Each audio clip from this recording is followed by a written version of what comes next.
ظاہر ہے کہ جس طرح مرتب اور جلسے اس طرح آج کل ہوتے ہیں،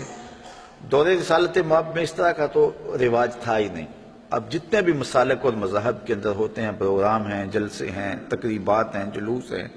تو اس طرح کا سٹائل اس دور میں تو یقیناً تھا نہیں۔ مرور زمانہ کے ساتھ جو یہ چیزیں آ گئی، لیکن روح اگر وہی ہے تو اختلاف نہیں ہے۔ باقی اس عنوان سے بیٹھے ہوں، بات کی ہو، تو یہ صحیح احادیث سے ثابت ہے۔ حضرت امیر معاویہ رضی اللہ تعالیٰ عنہ کی مرویات سے ہے کہ حضور علیہ السلام مسجد نبوی میں تشریف لائے تو صحابہ بیٹھے ہوئے تھے، تو بیٹھ کر کے وہ ان کا باہمی کسی عنوان سے گفتگو کا، جلسے کا سٹائل تھا، بلکہ حدیث کے لفظ ہیں کہ حضور آئے تو فرمایا ما اجلسکم، تم کیوں بیٹھے ہوئے ہو، تمہارے اس جلوس کا، بیٹھنے کا، جلسے کا کیا مقصد ہے؟ تو صحابہ نے جو جواب دیا وہ سننے کے قابل ہے۔ انہوں نے کہا جلسنا نذکر اللہ و نحمدہ علی ما ہدانا للاسلام و من علینا بکا، حضور ہمارے بیٹھنے کا مقصد یہ ہے کہ ہم اللہ کی حمد بول رہے ہیں، اس کی ثنا کر رہے ہیں، اس کا شکریہ ادا کر رہے ہیں اس بات پر کہ اس نے ہمیں ہدایت اسلام دی اور آپ کی صورت میں ہمارے اوپر کرم فرمایا، وَمَنَّ عَلَيْنَا بِكَ، آپ کی صورت میں ہمارے اوپر کرم کیا۔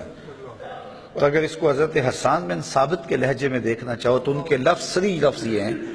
مَنَّ عَلَيْنَا رَبُّنَا أَن بَعَثَ فِينَا مُحَمَّدًا صلی اللہ علیہ وسلم، ہمارے رب نے ہمارے اوپر احسان کیا ہے کہ محمد عربی عطا کر دی۔ اور اگر اس کا اردو میں منظوم ترجمہ چاہو تو یہی ترجمہ ہوگا فضل رب العلا اور کیا چاہیے، مل گئے مصطفیٰ اور کیا چاہیے۔ من علینا ربنا ام بعث فینا محمد،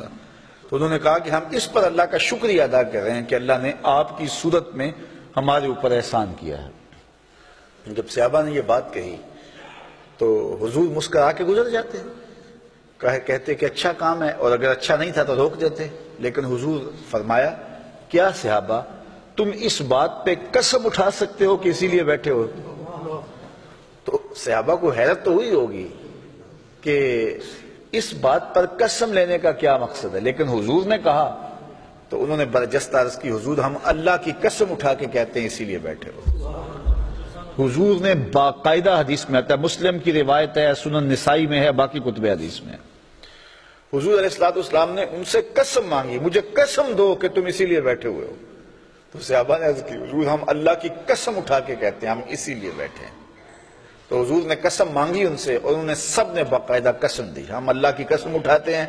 ہم اسی لیے بیٹھے ہیں کہ آپ کی صورت میں اللہ نے جو ہمارے اوپر انعام کیا ہے اس پر اللہ کا شکر ادا کر رہے ہیں۔ تو جب صحابہ سے باقاعدہ حضور نے قسم لے لی اور انہوں نے قسم دے دی تو حضور علیہ السلام نے فرمایا صحابہ میں تم سے جو قسم لی ہے وہ کسی تہمت کی بنیاد پر نہیں لی، کوئی شک نہیں تھا تمہارے قول کی صداقت پر کہ میں نے قسم سے تصدیق چاہی ہو، بلکہ ماجرا کچھ اور تھا، اور وہ کیا تھا کہ میں حجرے میں تھا، اتانی جبریل علیہ السلام، میرے پاس حضرت جبریل امین آئے، تم باہر بیٹھ کے مجلس کر رہے تھے اور میں حجرے میں بیٹھا ہوا تھا، اتانی جبریل علیہ السلام، اور میرے پاس جبریل امین آئے فاخبرنی ان اللہ یباہی بکم الملائکہ، مجھے جبریل نے آ کے خبر دی اے صحابہ تمہارے اس عمل پر اللہ فرشتوں میں فخر کر رہا ہے، تمہارے اس عمل پر، فاخبرنی ان اللہ یباہی بکم الملائکہ، تمہارے اس عمل پر اللہ فرشتوں میں ناز کر رہا ہے، فرشتوں میں فخر کر رہا ہے کہ میں نے ان کو ایک نعمت دی تھی، کتنے قدردان ہیں کہ اب بھی بیٹھ کے اس کا شکریہ ادا کر رہے ہیں۔ اللہ اکبر۔ تو مجھے بتائیے آج اگر میں اور آپ بیٹھ جائیں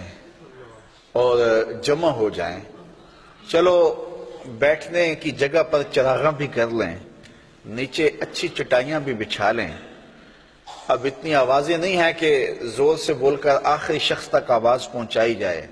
چلو سہولت کے لیے لاؤڈ سپیکر بھی لگا لیں،